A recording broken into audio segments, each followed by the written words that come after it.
Honourable Speaker, I present the budget for 24-25. Introduction. The people of India have reposed their faith in the government led by Honourable Prime Minister Shri Narendra Modi and re-elected it for a historic third term under his leadership.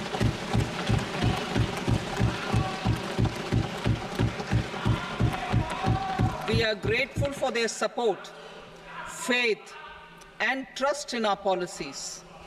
We are determined to ensure that all Indians, regardless of religion, caste, gender, and age, make substantial progress in realizing their life goals and aspirations.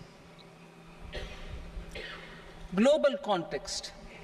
The global economy, while performing better than expected, is still in the grip of policy uncertainties.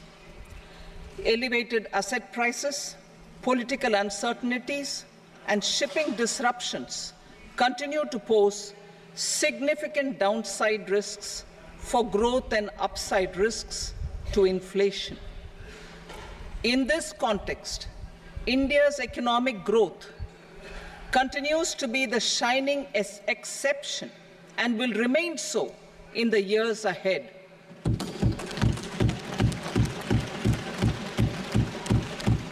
India's inflation continues to be low, stable, and moving towards the 4% target.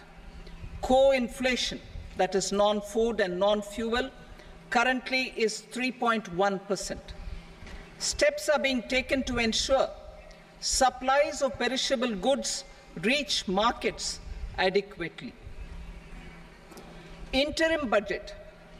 As mentioned in the interim budget, we need to focus on four major castes, namely the Garib, Mahilaye, Yuva, and Annadata, the poor, women, youth, and the farmer. For Annadata, we announced higher minimum support prices a month ago for all major crops, delivering on the promise of at least a 50% margin over costs.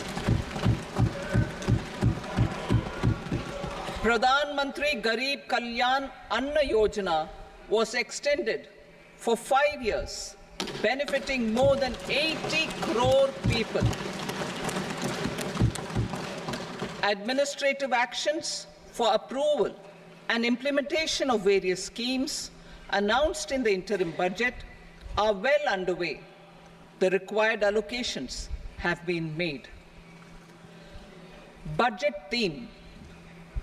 Turning attention to the full year and beyond in this budget, we particularly focus on employment, skilling, MSMEs, and the middle class. I am happy to announce the Prime Minister's package of 5 schemes and initiatives to facilitate employment, skilling, and other opportunities for 4.1 crore youth over a 5-year period, with a central outlay of 2 lakh crore rupees. I will speak about them shortly, while more details may be seen in the annexure. This year, I've made a provision of 1.48 lakh rupees, 1.48 lakh crore rupees for education, employment, and skilling. Budget priorities. The people have given a unique opportunity to our government to take the country on the path of strong development and an all-round prosperity. In the interim budget, we promise to present a detailed roadmap for our pursuit of Vikasit Bharat. In line with the strategy set out in the interim budget, this budget envisages sustained efforts on the following 9 priorities for generating ample opportunities for all. Number 1, productivity and resilience in agriculture. Number 2, employment and skilling. Number 3, inclusive human resource development and social justice. 4, manufacturing and services. 5, urban development. 6, energy security. 7, infrastructure. 8, innovation, research and development. And 9, next generation reforms. Subsequent budgets will build on these and add more priorities and actions. A more detailed formulation will be carried out as part of the economic policy framework about which I will speak later in this speech. This budget details some of the specific actions to be initiated in the current year towards fulfillment of these priorities, with potential for transformative changes. The budget also covers some of the previously made announcements with intent to strengthen them and step up their implementation for expediting our journey towards the goal of Viksit Bharat. Priority 1, productivity and resilience in agriculture. Transforming agricultural research. Our government will undertake a comprehensive review of the agricultural research setup to bring the focus on raising productivity and developing climate-resilient varieties. Funding will be provided in challenge mode, including to the private sector. Domain experts, both from the government and outside, will oversee the conduct of such research. Release of new varieties. New 109 high-yielding and climate-resilient varieties of 32 field and horticultural crops will be released for cultivation by farmers. Natural farming. In the next 2 years, 1 crore farmers across the country will be initiated into natural farming, supported by certification and branding. Implementation will be through scientific institutions and willing gram panchayats. 10,000 need-based bio-input resource centers will be established. Missions for pulses and oilseeds. For achieving self-sufficiency in pulses and oilseeds, we will strengthen their production, storage, and marketing. As announced in the interim budget, a strategy is being put in place to achieve Atmanirbharta for oilseeds such as mustard, groundnut, sesame, soybean, and sunflower. Vegetable production and supply chains. Large-scale clusters for vegetable production will be developed closer to major consumption centers.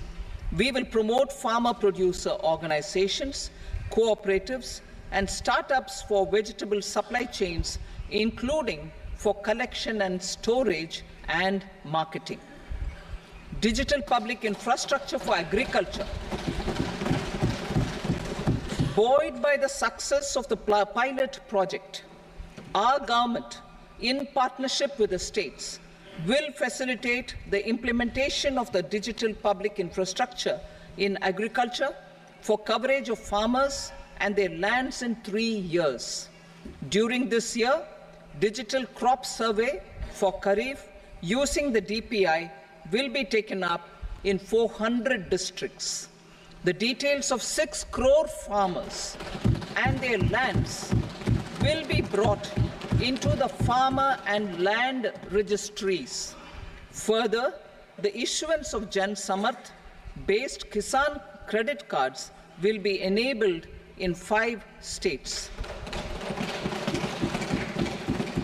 Shrimp production and export. Financial support for setting up a network of nucleus breeding centers for shrimp brood stocks will be provided. Financing for shrimp farming, processing, and export will be facilitated through NABARD. national cooperation policy. Our government will bring out a national cooperation policy for systematic, orderly, and all-round development of the cooperative sector, fast-tracking growth of rural economy and generation of employment opportunities on a large scale will be the policy goal. This year, I have made a provision of 1.52 lakh crore rupees for agriculture and allied sectors.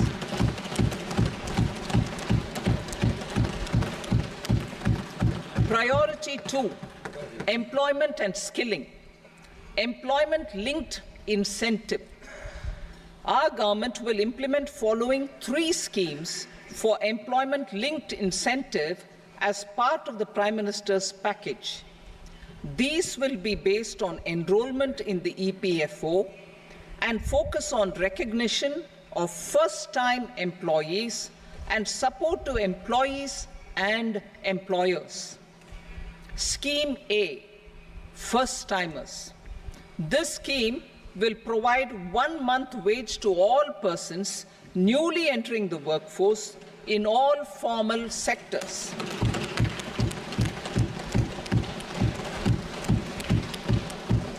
Direct benefit transfer of 1 month's salary in 3 installments to first-time employees as registered in the EPFO will be up to 15,000 rupees. The eligibility limit will be a salary of 1 lakh per month. The scheme is expected to benefit 210 lakh youths.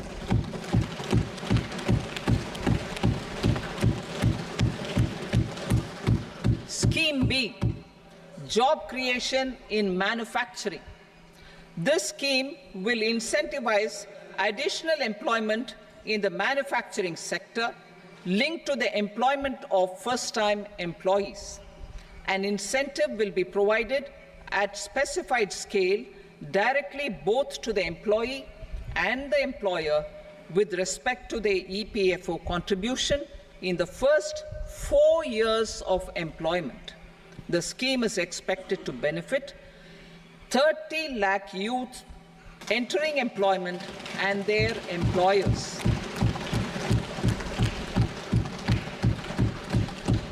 Scheme C, support to employers.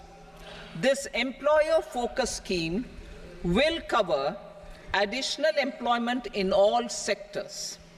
All additional employment within a salary of 1 lakh rupee per month will be counted. The government will reimburse to employers up to 3,000 rupees per month for 2 years towards the EPFO contribution for each additional employee.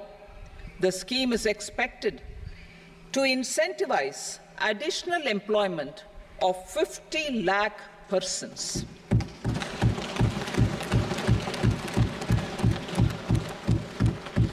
Participation of women in the workforce.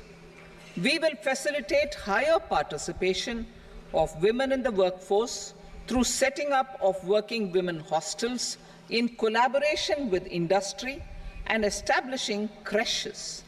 In addition, the partnership will seek to organize women-specific skilling programs and promotion of market access for women SHG enterprises. Skilling program. I'm happy to announce a new centrally sponsored scheme as the 4th scheme under the Prime Minister's package for skilling in collaboration with state governments and industry. 20 lakh youth will be skilled over a 5-year period.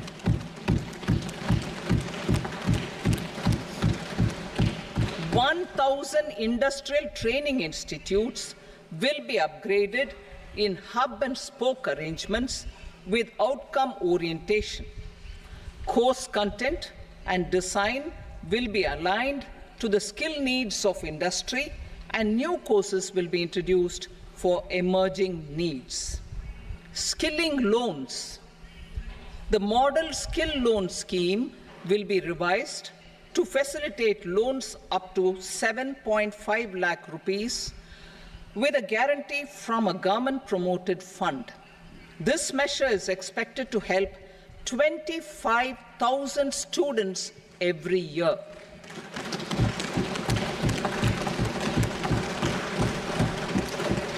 Education loans for helping our youth who have not been eligible for any benefit under government schemes and policies.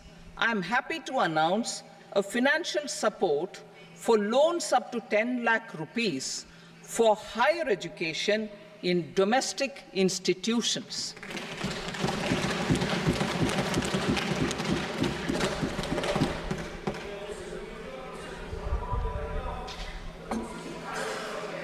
E-vouchers for this purpose. E-vouchers for this purpose will be given directly to 1 lakh students every year for annual interest subvention of 3% of the loan amount. Priority 3, inclusive human resource development and social justice, saturation approach. Our government is committed to all-round, all-pervasive and all-inclusive development of people, particularly farmers, youth, women, and the poor. For achieving social justice comprehensively, the saturation approach of covering all eligible people through various programs, including those for education and health, will be adopted to empower them by improving their capabilities. Implementation of schemes meant for supporting economic activities by craftsmen, artisans, self-help groups, scheduled caste, scheduled tribe, and women entrepreneurs and street vendors such as the PM Vishwakarma, PM Swanidhi, National Livelihood Missions, and Stand Up India will be stepped up. Purvodaya. The states in the eastern part of the country are rich in endowments and have strong cultural traditions.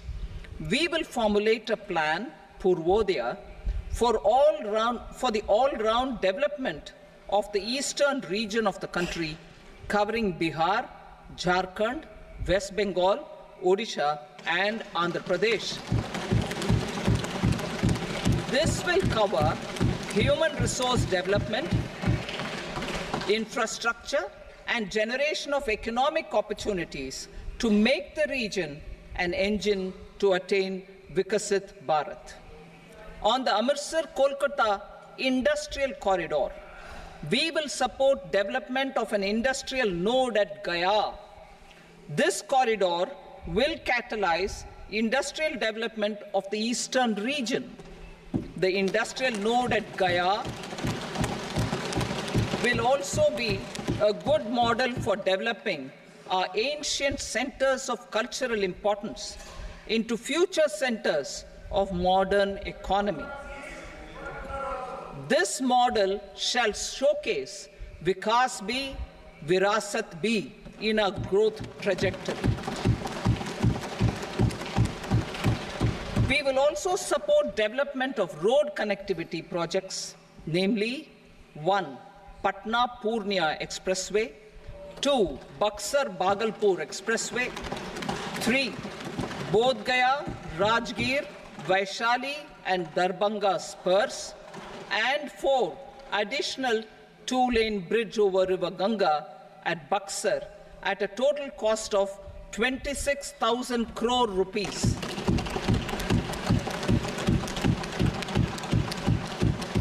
Power projects, including setting up of a new 2,400 megawatt power plant at Pir Painti, will be taken up at a cost of 21,400 crore rupees. New airports, medical colleges, and sports infrastructure in Bihar will be constructed. An additional allocation to support Capital investments will be provided. The requests of Bihar government for external assistance from multilateral development banks will be expedited.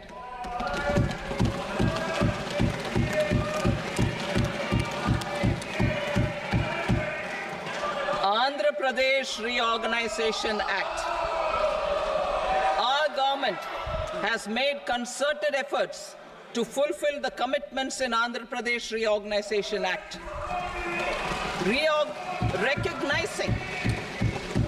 Recognizing the state's need for the capital, recognizing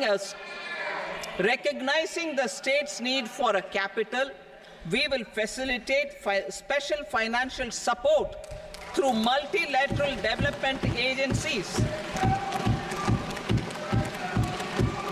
In the current financial year, 15,000 crore rupees will be arranged with additional amounts in future years.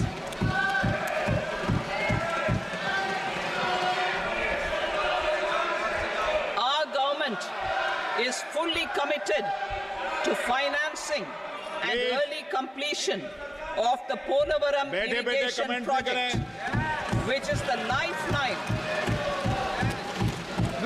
lifeline for Andhra Pradesh and its farmers. This will facilitate our country's food security as well. Under the Act, Andhra Pradesh Reorganization Act, for promoting industrial development, funds will be provided for essential infrastructure such as water, power, railways, and roads. In Kopparthi node on the Visakhapatnam-Chennai Industrial Corridor and Varavakal node on the Hyderabad-Bengaluru Industrial Corridor. An additional allocation will be provided this year towards capital investment for economic growth. Grants for backward regions of Rayalaseema, Prakasham, North Coastal Andhra, as stated in the Act, will be provided. PM Awas Yojana. 3 crore additional houses under the PM Awas Yojana in rural and urban areas in the country have been announced, for which the necessary allocations are being made. Women-led development. For promoting women-led development, the budget carries an allocation of more than 3 lakh crore for schemes benefiting women and girls. This signals our government's commitment for enhancing women's role in economic development. Pradhan Mantri Janjatiya Unnat Gram Abhiyan. For improving the socio-economic condition of tribal communities, we will launch the Pradhan Mantri Janjatiya Unnat Gram Abhiyan by adopting saturation coverage for tribal families in tribal majority villages and aspirational districts.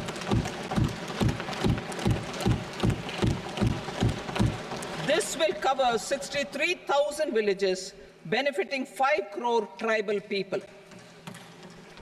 Bank branches in northeastern region. More than 100 branches of India Post Payment Bank will be set up in the northeast region to expand the banking services. This year, I have made a provision of 2.66 lakh crore rupees for rural development, including rural infrastructure. Priority 4, manufacturing and services, support for promotion of MSMEs. This budget provides special attention to MSMEs and manufacturing, particularly labor-intensive manufacturing. We have formulated a package covering financing, regulatory changes, and technology support for MSMEs to help them grow and also compete globally, as mentioned in the interim budget. I am happy to announce the following specific measures. Credit guarantee scheme for MSMEs in the manufacturing sector. For facilitating term loans to MSMEs for purchase of machinery and equipment without collateral or third-party guarantee, a credit guarantee scheme will be introduced. The scheme will operate on pooling of credit risks of such MSMEs. A separately constituted self-financing guarantee fund will provide to each applicant guarantee cover up to 100 crore rupees, while the loan amount may be larger. The borrower will have to provide an upfront guarantee fee and an annual guarantee fee on the reducing loan balance. New assessment model for MSME credit. Public sector banks will build their own in-house capability to assess MSMEs for credit instead of relying on external assessment. They will also take a lead in developing or getting developed a new credit assessment model based on the scoring of digital footprints of the MSMEs in the economy. This is expected to be a significant improvement over the traditional assessment of credit eligibility based only on asset or turnover criteria. That will also cover MSMEs without a formal accounting system. Credit support to MSMEs during stress period. I'm happy to announce a new mechanism for facilitating continuation of bank credit to MSMEs during their stress period while being in special mention account, SMA stage, for reasons beyond their control. MSMEs need credit to continue their business and to avoid getting into the NPA stage. Credit availability will be supported through a guarantee from a government-promoted fund. Mudra loans. The limit of Mudra loans will be enhanced to 20 lakh from the current 10 lakh for those entrepreneurs who have availed and successfully repaid previous loans under the Tarun category. Enhanced scope for mandatory onboarding in TReDS. For facilitating MSMEs to unlock their working capital by converting their trade receivables into cash, I propose to reduce the turnover threshold of buyers for mandatory onboarding on the TReDS platform from rupees 500 crore to 250 crore rupees. This measure will bring 22 more CPSCs and 7,000 more companies onto the platform. Medium enterprises will also be included in the scope of the suppliers. SIDBI branches in MSME clusters. SIDBI will open new branches to expand its reach to serve all major MSME clusters within 3 years and provide direct credit to them. With the opening of 24 such branches this year, the service coverage will expand to 168 out of 242 major clusters. MSME units for food irradiation, quality and safety testing. Financial support for setting up of 50 multi-product food irradiation units in the MSME sector will be provided. Setting up of 100 food quality and safety testing labs with NABL accreditation will be facilitated. E-commerce export hubs. To enable MSMEs and traditional artisans to sell their products in international markets, e-commerce export hubs will be set up in public-private partnership mode. These hubs, under a seamless regulatory and logistic framework, will facilitate trade and export-related services under one roof. Measures for promotion of manufacturing and services, internship in top companies. As the fifth scheme under Prime Minister's package, our government will launch a comprehensive scheme for providing internship opportunities in 500 top companies to 1 crore youth in 5 years. They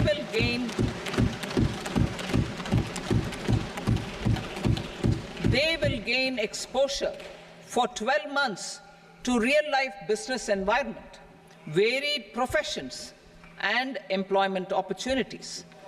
An internship allowance of 5,000 per month, 5,000 rupees per month, along with a one-time assistance of 6,000 rupees will be provided. Companies will be expected to bear the training cost and 10% of their internship cost from their CSR funds. Industrial parks. Our government will facilitate development of investment-ready, plug-and-play industrial parks with complete infrastructure in or near 100 cities in partnership with the states and private sector by better using town planning schemes.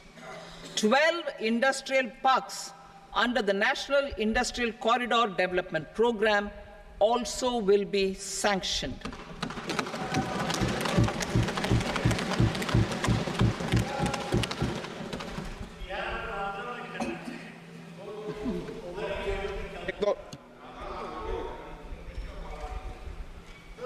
Veji paper, no.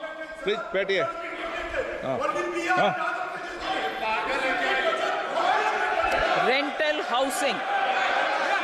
Rental housing with dormitory type accommodation for industrial workers will be, just 1 minute. Rental housing, I repeat, rental housing with dormitory type accommodation for industrial workers will be facilitated in PPP mode with VGF support and commitment from anchor industries.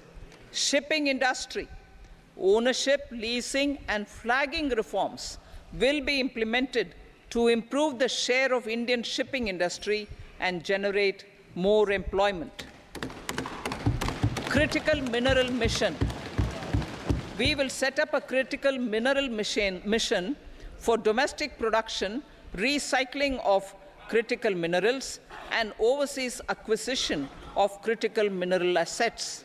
Its mandate will include technology development, skilled workforce, extended producer responsibility framework, and a suitable financing mechanism. Offshore mining of minerals. Our government will launch the auction of the first tranche of offshore blocks for mining, building on the exploration already carried out. Digital public infrastructure applications. Turning to the services sector, I propose development of DPI applications at population scale for productivity gains, business opportunities, and innovation by the private sector. These are planned in the areas of credit, e-commerce, education, health, law and justice, logistics, MSME service delivery, and urban governance. Integrated technology platform for IBC ecosystem.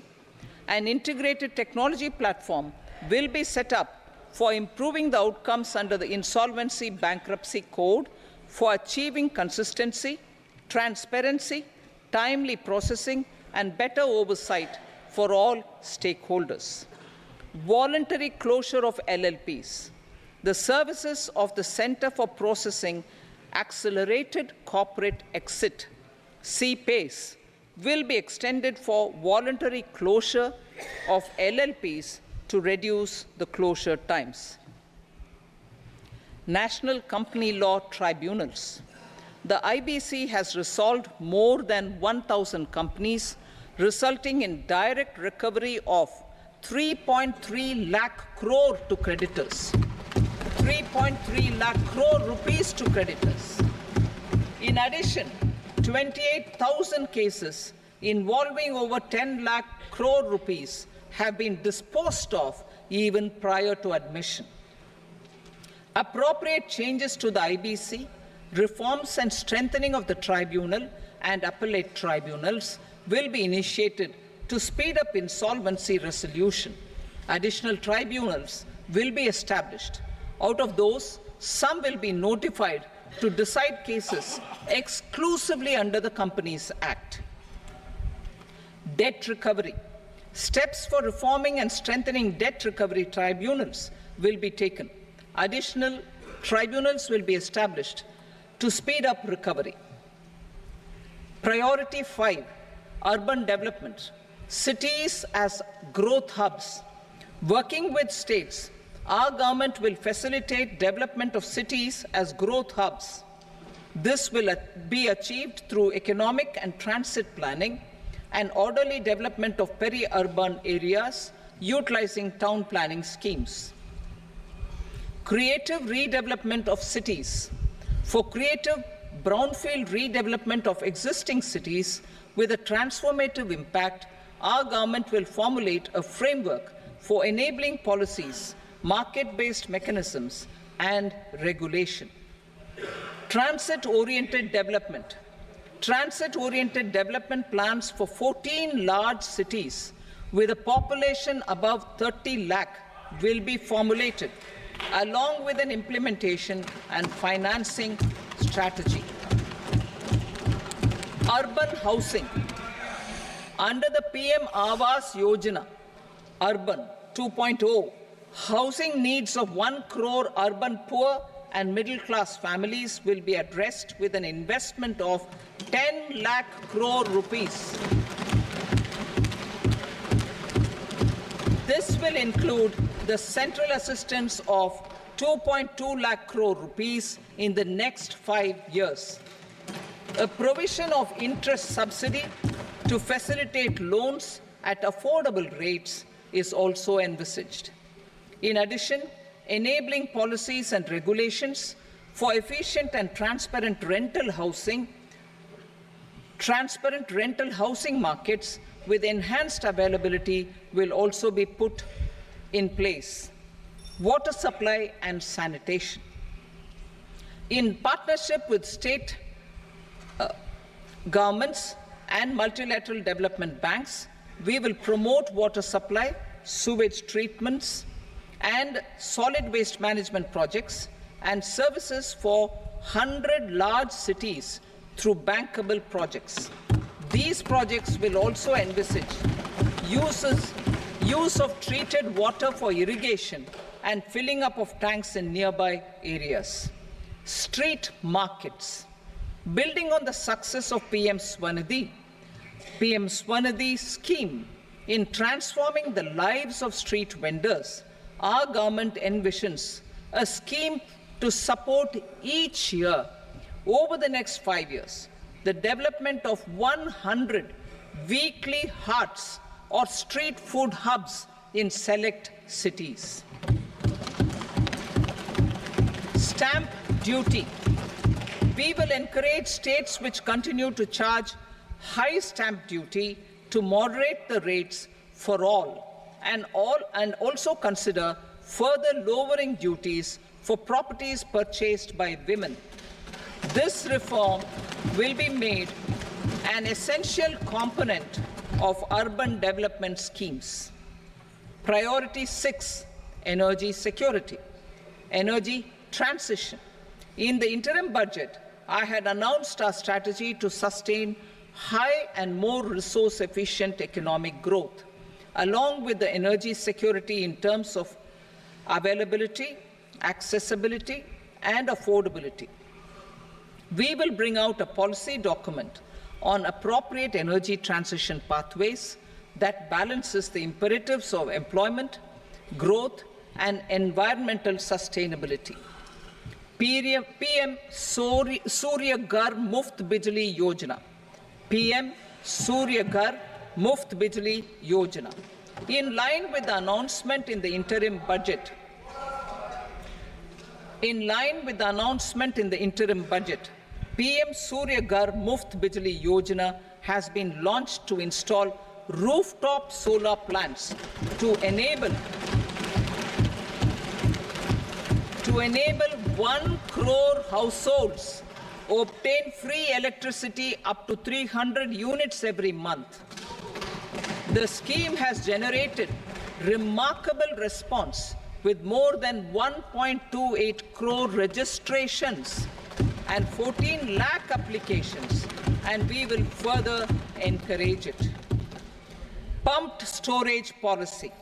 A policy for promoting pumped storage projects will be brought out for electricity storage and facilitating smooth integration of the growing share of renewable energy with its variable and intermittent nature in the overall energy mix.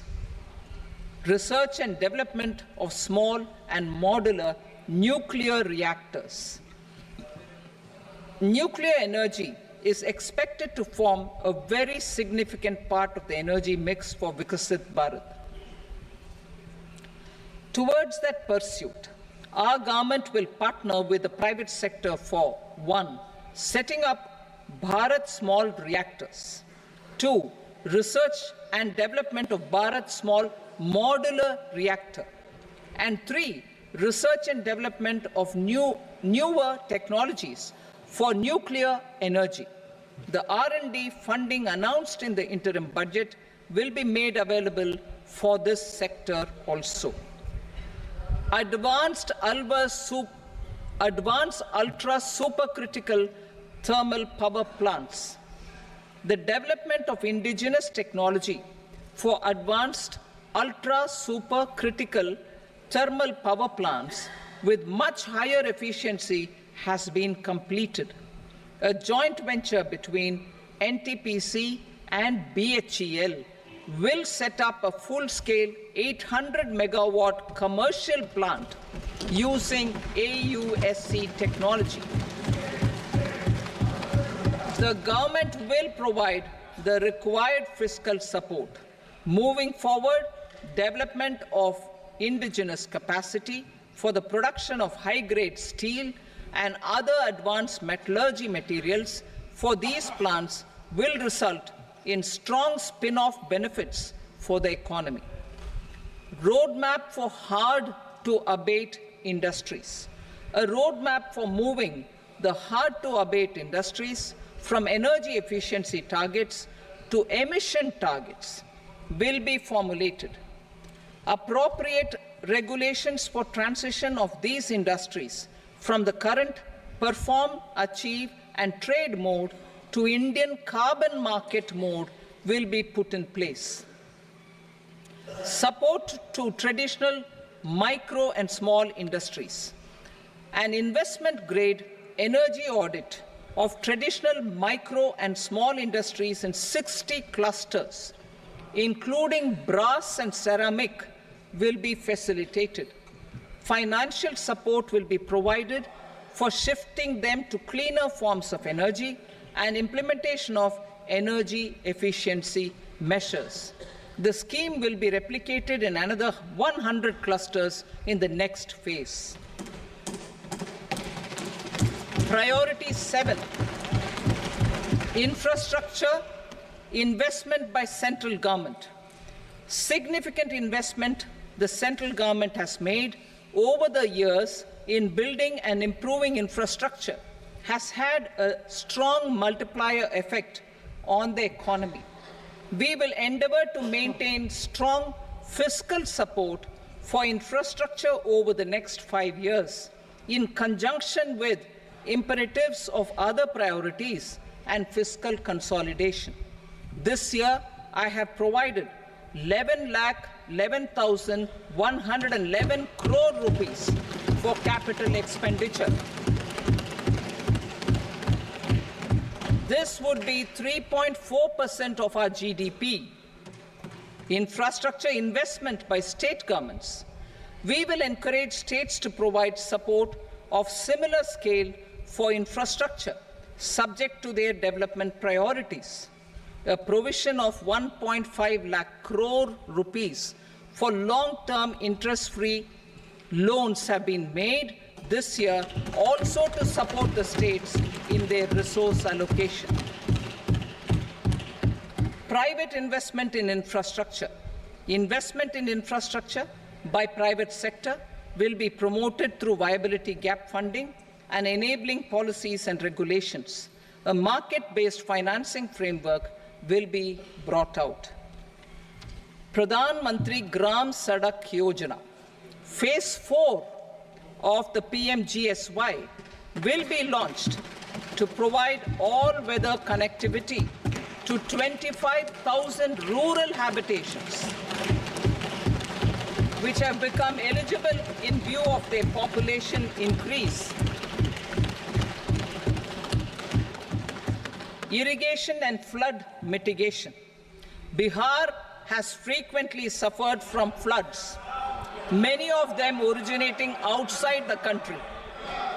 Plans to build flood control structures in Nepal are yet to progress.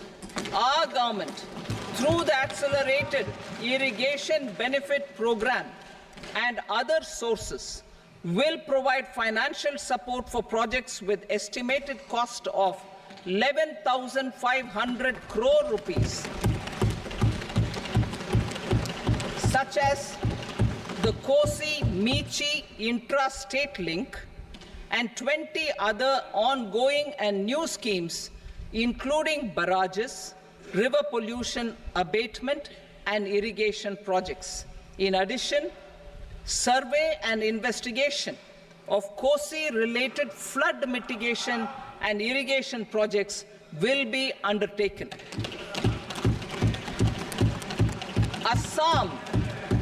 Assam grapples with floods every year by the Brahmaputra River and its tributaries originating outside India. We will provide assistance to Assam for flood management and related projects.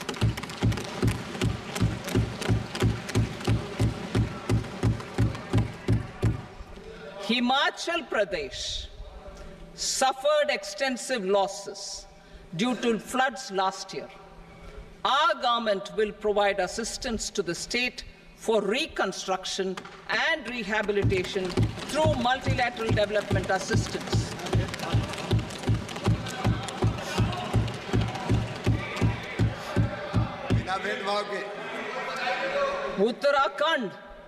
Uttarakhand too suffered losses due to cloudbursts and massive landslides. We will provide assistance to the state. Recently, Sikkim witnessed devastating flash floods and landslides that wreaked havoc across the state. Our government will provide assistance to the state. Tourism has always been a part of our civilization. Our efforts in positioning India as a global tourist destination will also create jobs, stimulate investments, and unlock economic opportunities for other sectors. In addition to the measures outlined in the interim budget, I propose the following measures. Vishnupad Temple at Gaya and Mahabodhi Temple at Bodh Gaya in Bihar are of immense spiritual significance.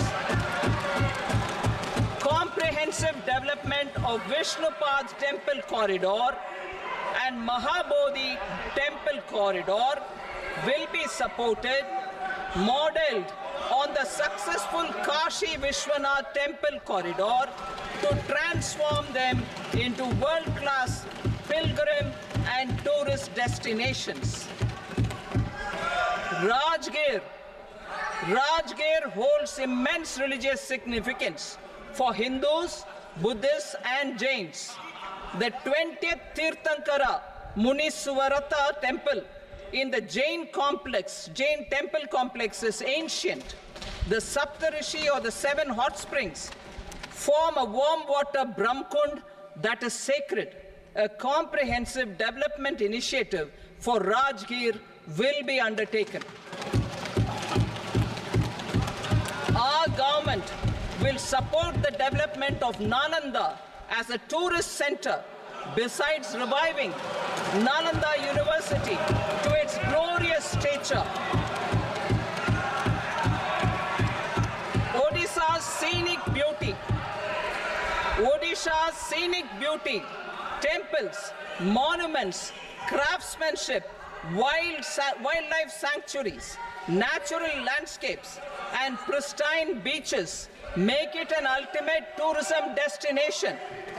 Our government will provide assistance for their development to Odisha as well. Priority 8, innovation, research and development. We will operationalize the Anusandhan National Research Fund for basic research and prototype development.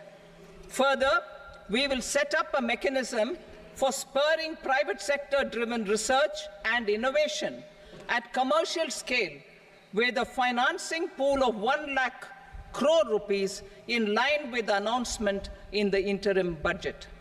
Space economy. With our continued emphasis on expanding the space economy by 5 times in the next 10 years, a venture capital fund of 1,000 crore rupees will be set up. Priority 9, next generation reforms. Economic policy framework.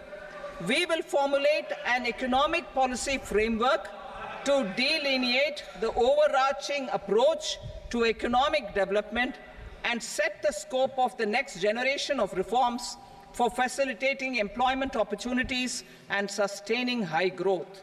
Our government will initiate and incentivize reforms for 1. Improving productivity of factors of production, and 2. Facilitating markets and sectors to become more efficient. These reforms will cover all factors of production, namely land, labor, capital, and entrepreneurship, and technology as an enabler of improving total factor productivity and bridging inequality. Effective implementation of several of these reforms requires collaboration between the center and the states and building consensus as development of the country lies in development of the states. For promoting competitive federalism and incentivizing states for faster implementation of reforms, I propose to earmark a significant part of the 50-year interest-free loan. Working with the states, we will initiate the following reforms.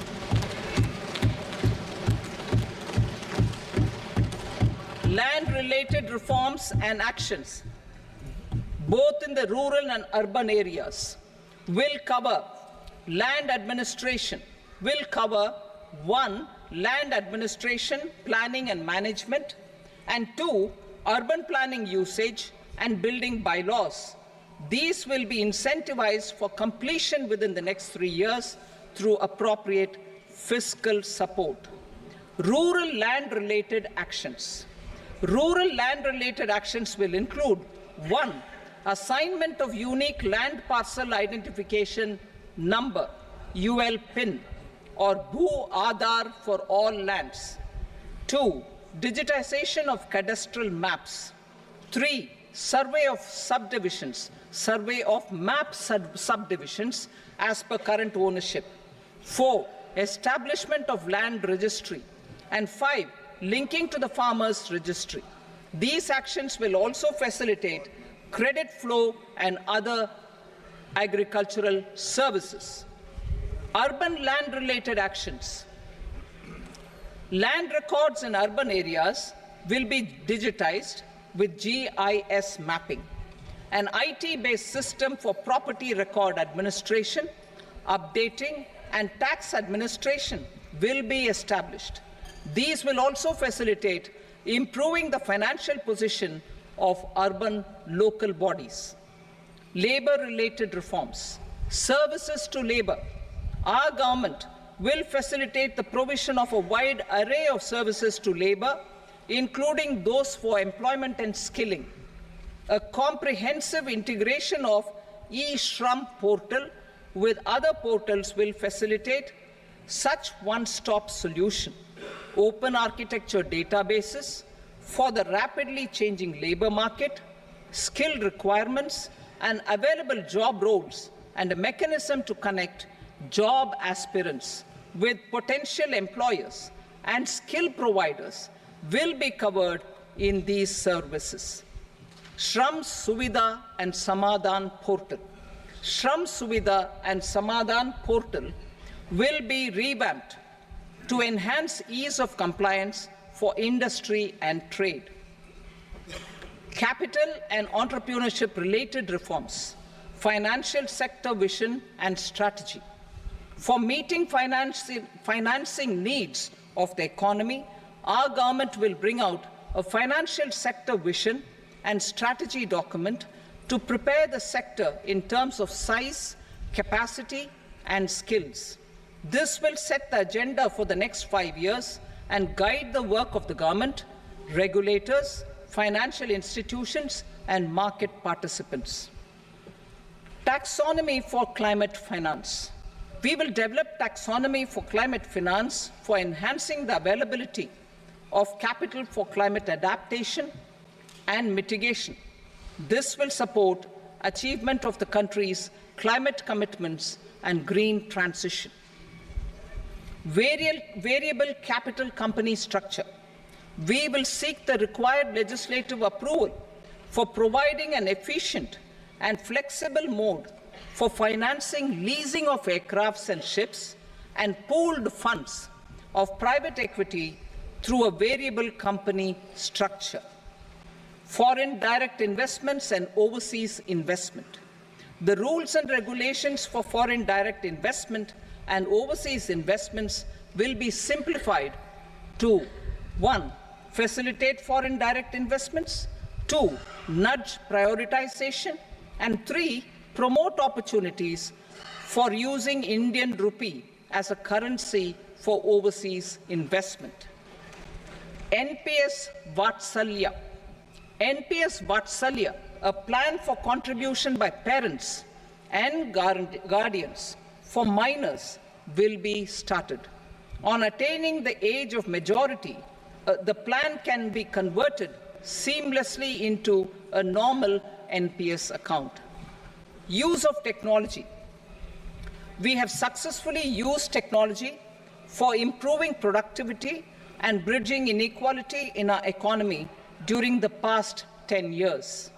Public investment in digital infrastructure and innovations by the private sector have helped in improving access of all citizens, particularly the common people, to market resources, education, health and services. We will step up adoption of technology towards digitalization of the economy. Ease of doing business. For enhancing ease of doing business, we are already working on the Jan Vishwas Bill 2.0. Further, states will be incentivized for implementation of the business reforms, action plans, and digitalization. Data and statistics. For improving data governance, collection, processing and management of data and statistics, different sectoral databases, including those established under the Digital India Mission, will be utilized with active use of technology tools.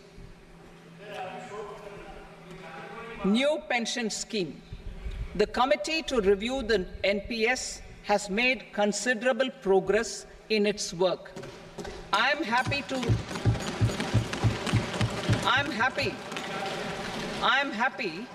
that the staff side of the National Council of the Joint Consultative Machinery for Central Government Employees has taken a constructive approach. A solution will be evolved which addresses the relevant issues while maintaining fiscal prudence to protect the common citizens. Budget estimates for 24-25. For the year 24-25, total receipts other than borrowings and the total expenditure are estimated at 32.07 lakh crore rupees and 48.21 lakh crore rupees respectively. The net tax receipts are estimated at 25.83 lakh crore rupees. The fiscal deficit is estimated at 4.9% of the GDP. The gross and the net market borrowings through dated securities during 24-25 are estimated at 14.01 lakh crore rupees and 11.63 lakh crore rupees respectively. Both will be less than that in 23-24. The fiscal consolidation path announced by me in 2021 has served our economy very well, and we aim to reach the deficit below 4.5% next year. The government is committed to staying the course. From 2026-27 onwards, our endeavour will be to keep the fiscal deficit each year such that the central government's debt will be on a declining path as percentage of GDP. I will now move to Part B.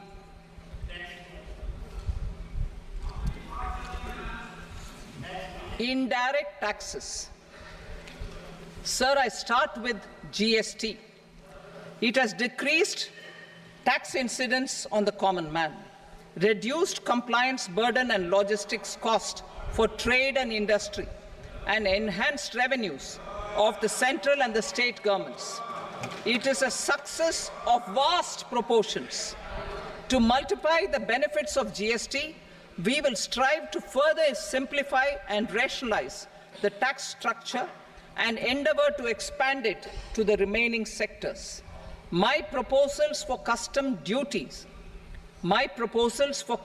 duties intend to support domestic manufacturing, deepen local value addition, promote export competitiveness, and simplify taxation while keeping the interest of the general public and consumers surmount.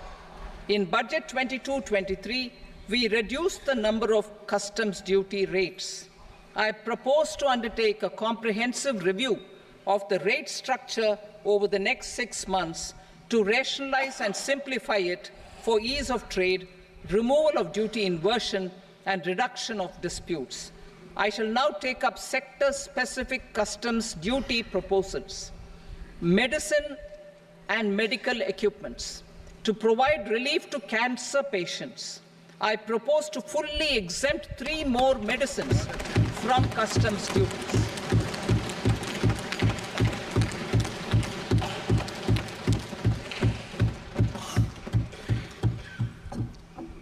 I also propose changes in the BCD on X-ray tubes and flat panel detectors for use in medical X-ray machines under the phased manufacturing program so as to synchronize them with the domestic capacity addition. Mobile phone and related parts.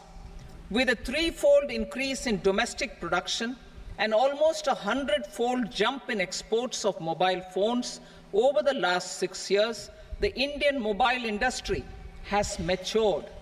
In the interest of consumers, I now propose to reduce the BCD on mobile phone, mobile PCBA, and mobile charger to 15%.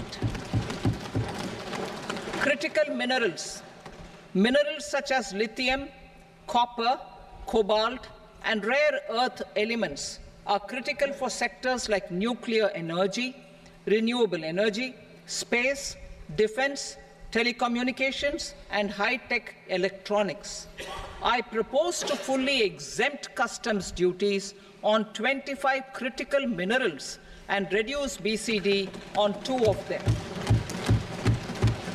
This will provide a major fillip to the processing and refining of such minerals and help secure their availability for these strategic and important sectors. Solar energy. Energy transition is critical in the fight against climate change. To support energy transition, I propose to expand the list of exempted capital goods for use in the manufacture of solar cells and panels in the country. Further, in view of sufficient domestic manufacturing capacity of solar gas, glass and tinned copper interconnect, I propose not to extend the exemption of custom duties provided to them. Marine products. India's seafood exports in the last financial year touched an all-time high of more than 60,000 crores of rupees. Frozen shrimp accounted for about 2/3 of these exports.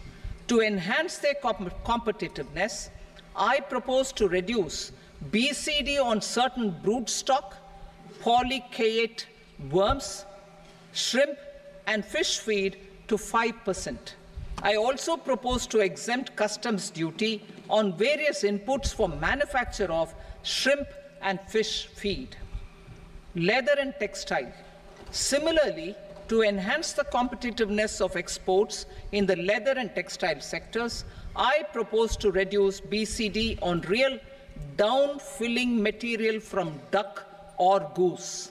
I am also making additions to the list of exempted goods for manufacture of leather and textile garments, footwear, and other leather articles for export. To rectify inversion in duty, I propose to reduce BCD subject to conditions on methylene diphenyl diisocyanate (MDI) for manufacture of spandex yarn from 7.5 to 5%. Furthermore, the export duty structure on raw hides, skin, and leather is proposed to be simplified and rationalized. Precious metals. To enhance domestic value addition in gold and precious metal jewelry in the country, I propose to reduce customs duties on gold and silver to 6% and that of platinum to 6.4%. Other metals. Steel and copper are important raw materials. To reduce their cost of production, I propose to remove the BCD on ferronickel and blister copper. I am also continuing with nil BCD on ferrous scrap and nickel cathode and concessional BCD of 2.5% on copper scrap. Electronics. To increase value addition in the domestic electronics industry, I propose to remove the BCD subject to conditions on oxygen-free copper for manufacture of resistors. I also propose to exempt certain parts for manufacture of connectors. Chemicals and petrochemicals. To support existing and new capacities in the pipeline, I propose to increase the BCD on ammonium nitrate from 7.5% to 10%. Plastics. PVC flex banners are non-biodegradable and hazardous for environment and health. To curb their imports, I propose to raise the BCD on them from 10 to 25%. Telecommunication equipment. To incentivize domestic manufacturing, I propose to increase the BCD from 10 to 15% on PCBA of specified telecom equipment. Trade facilitation. To promote domestic aviation and boat and ship MRO, I propose to extend the period for export of goods imported for repairs from 6 months to 1 year. I'll read that again. To promote domestic aviation and boat and ship maintenance, repair and operations, I propose to extend the period for export of goods imported for repairs from 6 months to 1 year. In the same vein, I propose to extend the time limit for re-import of goods for repairs under warranty from 3 to 5 years. I now move to direct taxes. We will continue our efforts to simplify taxes, improve taxpayer services, provide tax certainty, and reduce litigation while enhancing revenues for funding the development and welfare schemes of the government. It has been our endeavour to simplify taxation. We have taken a number of measures in the last few years, including introduction of simplified tax regimes without exemptions and deductions for corporate tax and for personal income tax. This has been appreciated by taxpayers. 58% of corporate tax came from the simplified tax regime in the financial year 22-23. Similarly, as per data available till now, for the last fiscal, more than 2/3 have availed the new personal income tax regime. Comprehensive review of the Income Tax Act. I am now announcing a comprehensive review of the Income Tax Act 1961. The purpose is to make the Act concise, lucid, easy to read and understand. This will reduce disputes and litigation, thereby providing tax certainty to the taxpayers. I will also bring down the demand embroiled in litigation. It is proposed to be completed in 6 months. A beginning is being made in the Finance Bill by simplifying the tax regime for charities, TDS rate structures, provisions of reassessment and such provisions, and capital gains taxation. Simplification for charities and TDS. Two tax exemption regimes. The two tax exemption regimes for charities are proposed to be merged into one. The 5% TDS rate on many payments is being merged into the 2% TDS rate, and the 20% TDS rate on repurchase of units by mutual funds or UTI is being withdrawn. TDS rate on e-commerce operators is proposed to be reduced from 1 to 0.1%. Moreover, credit of TCS is proposed to be given in the TDS to be deducted on salary. Further, I propose to decriminalize delay for payment of TDS up to the due date of filing statement for the same. I also plan to provide a standard operating procedure for TDS defaults and simplify and rationalize the compounding guidelines for such defaults. Simplification of reassessment. I propose to thoroughly simplify the provisions for reopening and reassessment. An assessment hereinafter can be reopened beyond 3 years from the end of the assessment year only if the escaped income is 50 lakh rupees or more, up to a maximum period of 5 years from the end of the assessment year. Even in such cases, a time limit of 6 years before the year of the search, as against the existing time limit of 10 years, is being proposed. This will reduce tax uncertainty and disputes. Simplification and rationalization of capital gains. Capital gains taxation is also proposed to be hugely simplified.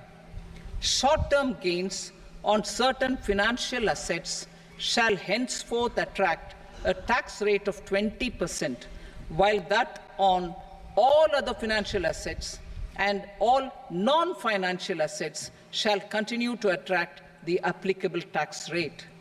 Long-term gains on all financial and non-financial assets, on the other hand, will attract a tax rate of 12.5%.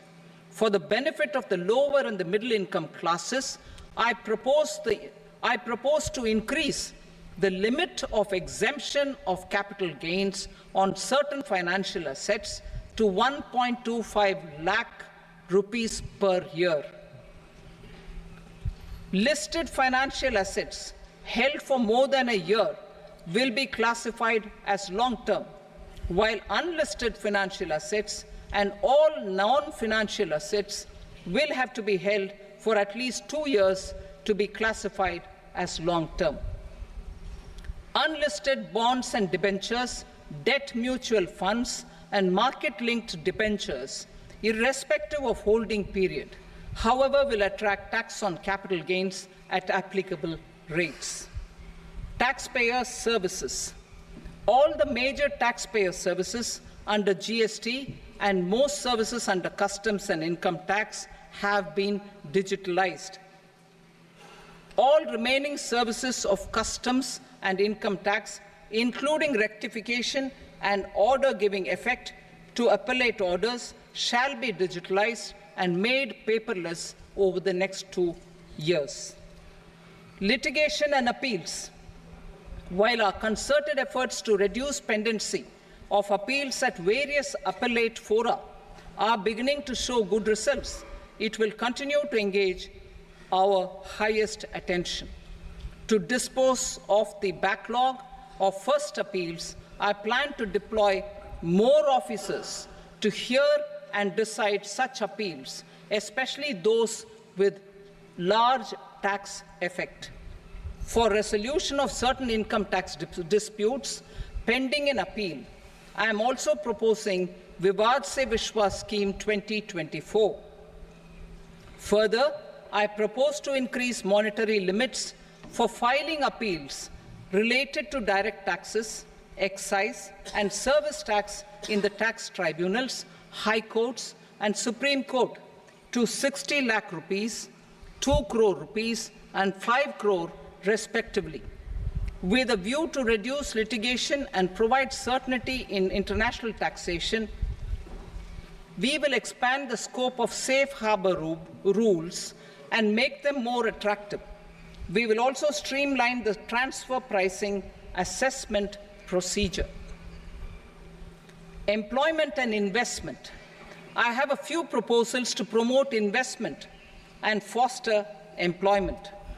First of all, to bolster the Indian startup ecosystem, boost the entrepreneurial spirit, and to support innovation,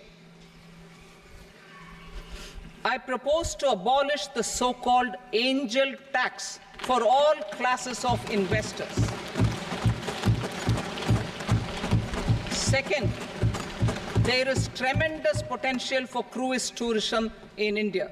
To give a fillip to this employment-generating industry, I am proposing a simpler tax regime for foreign shipping companies operating domestic cruises in the country. Third, India is a world leader in the diamond cutting and polishing industry, which employs a large number of skilled workers. To further promote the development of this sector, we would provide for safe harbor rates for foreign mining companies selling raw diamonds in the country. Fourth, to attract foreign capital for our development needs, I propose to reduce the corporate tax rate on foreign companies from 40 to 35%. Deepening the tax base. I have a couple of proposals for deepening the tax base.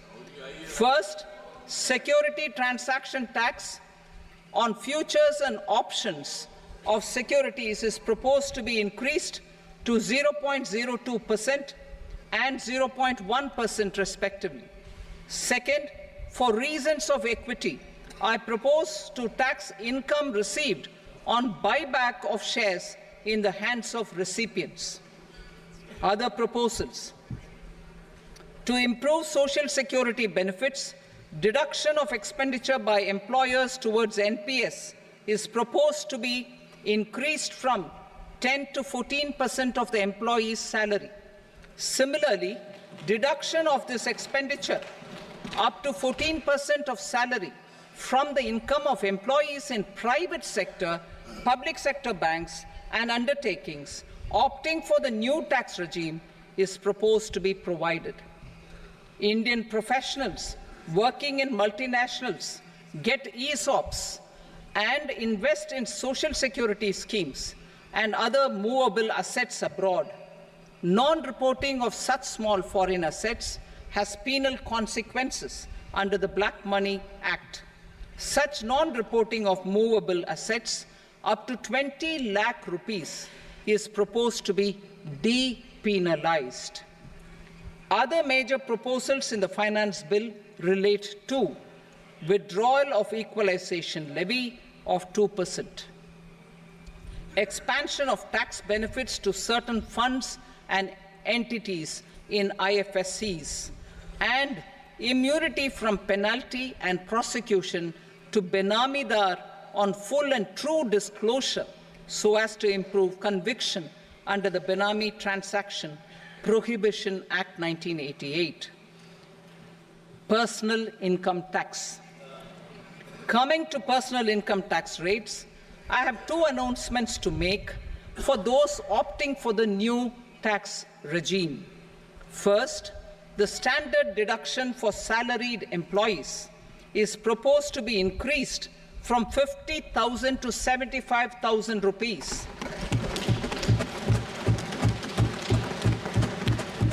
Similarly, deduction on family pension for pensioners is proposed to be enhanced from 15,000 to 25,000 rupees. This will provide relief to about 4 crore salaried individuals and pensioners.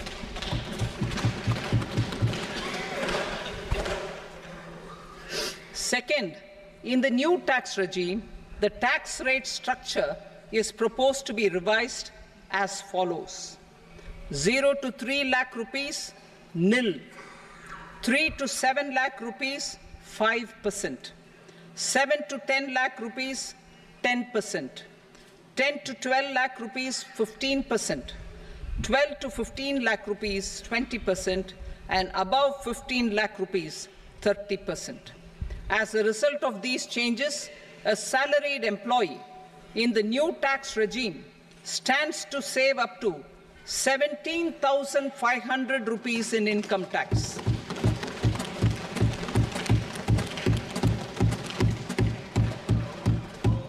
Apart from these, I am also making some other changes as given in the annexure. As a result of these proposals, revenue of about 37,000 crore, that is 29,000 crore in direct taxes and 8,000 crore in indirect taxes, will be foregone, while revenue of about 30,000 crore rupees will be additionally mobilized. Thus, the total revenue foregone is about 7,000 crores annually. Mr. Speaker, sir, with this, I commend the budget to this august House. Jai Hind.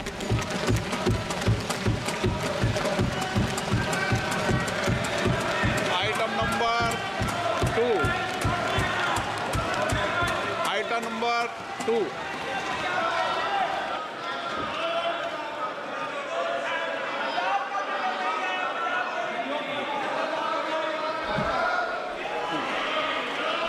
Sir, with your permission, I rise to lay on the table the following statements under Section 3 of the Fiscal Responsibility and Budget Management, FRBM Act 2003, Medium-Term Fiscal Policy cum Fiscal Policy Strategy Statement, and Macroeconomic Framework Statement. Item number 3. Sir, with your permission, I rise to move for leave to introduce the Finance Number 2 Bill 2024. प्रश्न ये कि विधेयक को पुनर्स्थापित करने की अनुमति प्रदान की जाए। जो सदस्य इसके पक्ष में हाँ कहें, जो सदस्य विरोध में ना कहें। मेरे विचार में निर्णय हाँ वालों के पक्ष में अनुमति प्रदान की जाती है। माननीय मंत्री जी, अब विधेयक पुनर्स्थापित करें। Sir, I introduce the bill. Item number 4. The Union Territory of Jammu and Kashmir budget. Sir, I rise to present a statement, Hindi and English versions, of the estimated receipts and expenditure of the Union Territory of Jammu and Kashmir for the year 24-25. सभा की कार्रवाई कल बुधवार दिनांक 24 जुलाई 2024 को प्राप्त 11 बजे तक के लिए स्थगित की जाती है।